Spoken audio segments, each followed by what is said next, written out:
Royal scandals, secrets historians hide. Welcome to our channel. Today, we're diving into the shadowy past of some of history's most powerful rulers. Within the grand palaces and behind the ornate thrones, a world of intrigue, treachery, and forbidden desires thrived. These men, draped in velvet and ermine, held the fate of nations in their hands. But behind the glittering facade of power, they were still human, prone to the same temptations, the same desires, and the same capacity for darkness that lurks in us all. These are the darkest secrets of kings that historians don't want you to know. Henry VIII, a love story, or a bloodbath? Few figures in history cast a shadow as long as Henry VIII, King of England, a title whispered with both reverence and fear. He is remembered as a king of 6 wives, 2 of whom met their end on the executioner's block. But was Henry driven by love, as he so often proclaimed, or was something darker at play? The Church, a power as formidable as any king, stood between Henry and his desires. He longed for an annulment from his first wife, Catherine of Aragon, a woman who had borne him a daughter, but no male heir. The Pope's refusal to grant his wish ignited a firestorm that would consume England. Henry, never one to be denied, broke from the Roman Catholic Church, declaring himself the supreme head of the Church of England. This act sent shockwaves through Europe, forever altering the religious landscape of England. But was it faith that truly guided him, or was it the allure of a woman named Anne Boleyn, whose charm held him captive? Anne, a woman of sharp wit and even sharper ambition, became his queen. Yet their happiness was tragically short-lived. Anne, like Catherine before her, failed to produce a male heir. The king, his patience worn thin, saw only betrayal in her failure. Accused of treason and adultery, Anne met a grim fate, her head severed by the executioner's blade. The king, it seemed, had developed a taste for blood. He would marry 4 more times, each marriage a desperate attempt to secure the Tudor dynasty with a male heir. But the question remains, was Henry a man truly ruled by love and religious conviction, or was he a tyrant using faith and desire as a convenient cloak for his ruthless ambition?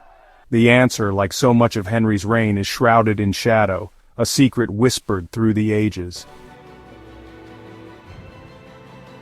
The Sun King's shadow, Louis XIV and the betrayal.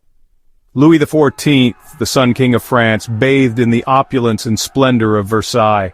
His reign, a tapestry woven from military victories, artistic triumphs, and an iron grip on power.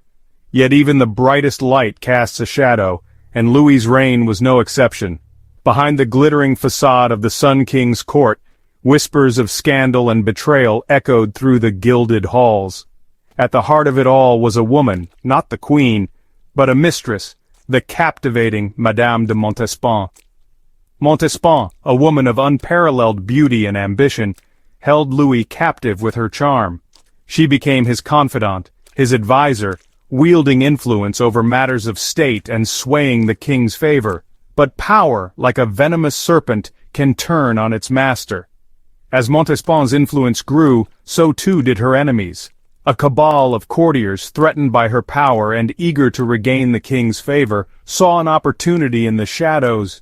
Whispers of witchcraft and poison began to circulate, casting a dark cloud over Montespan's glittering world. Whether she truly dabbled in the dark arts or was merely a victim of her enemies' machinations remains a subject of debate. But the accusations, fueled by fear and ambition, struck a chord with the king. Louis, once enamored, grew suspicious, his trust in his mistress shattered. The Sun King, known for his absolute power, found himself ensnared in a web of intrigue spun within his own court. Montespan, stripped of her influence and banished from court, became a tragic figure, her downfall a stark reminder that even in the brightest light, darkness can prevail. Chapter 3.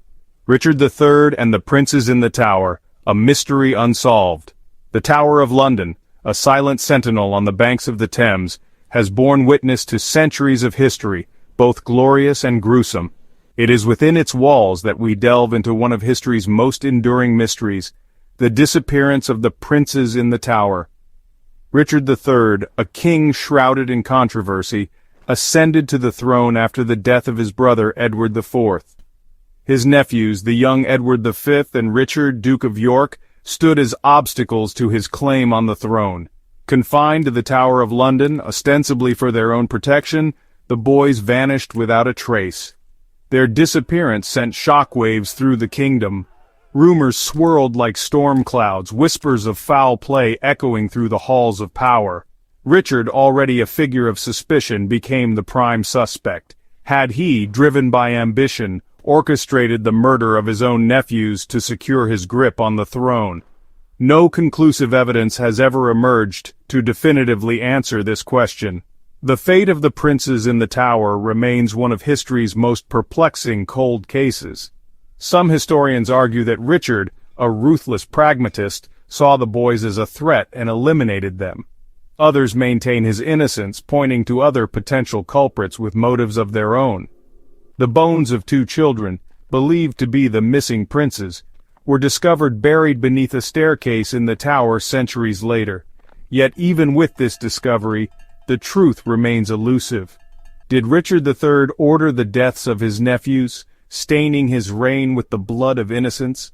Or were they victims of a conspiracy that extended far beyond the king himself? The answer, lost to time, lies buried beneath layers of speculation and intrigue. Chapter 4. Leopold II, The Dark Side of the Congo.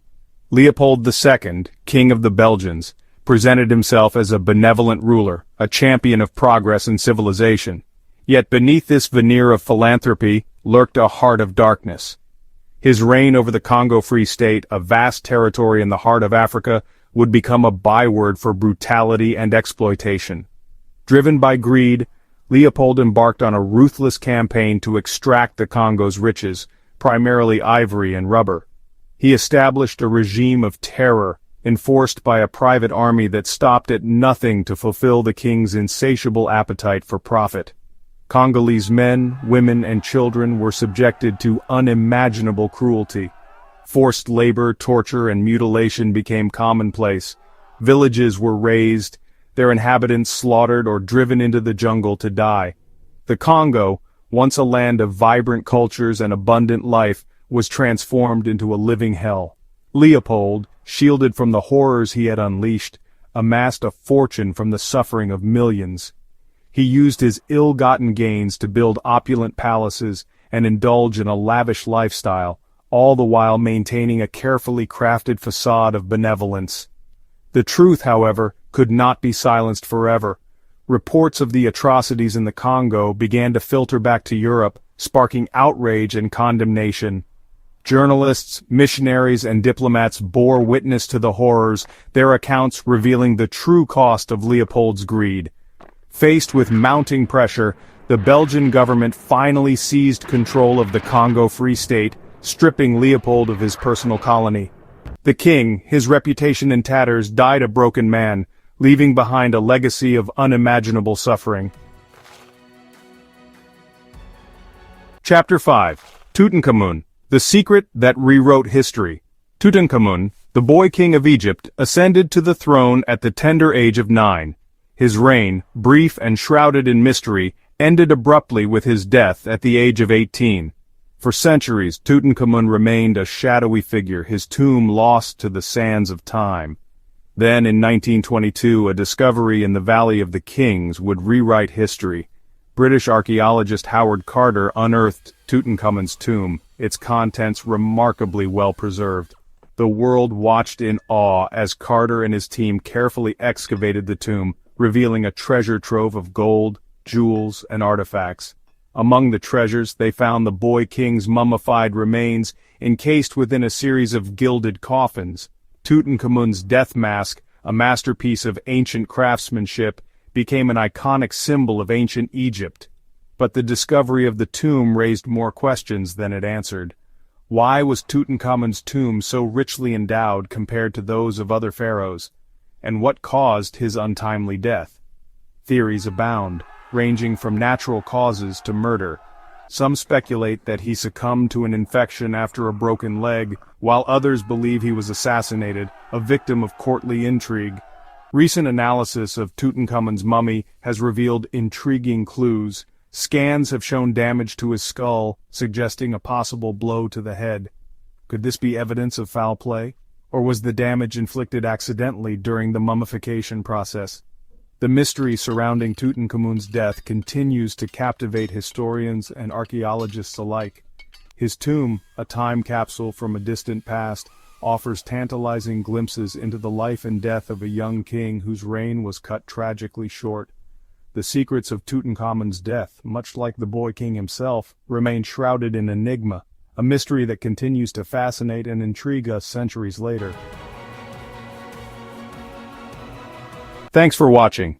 If you enjoyed this video, don't forget to like, subscribe, and hit the bell icon for more intriguing historical revelations. These stories of kings and their secrets remind us that history is not a dry and dusty subject confined to textbooks. It is a tapestry woven from ambition, desire, treachery, and the enduring mystery of the human heart. Let us know in the comments which king's secret shocked you the most.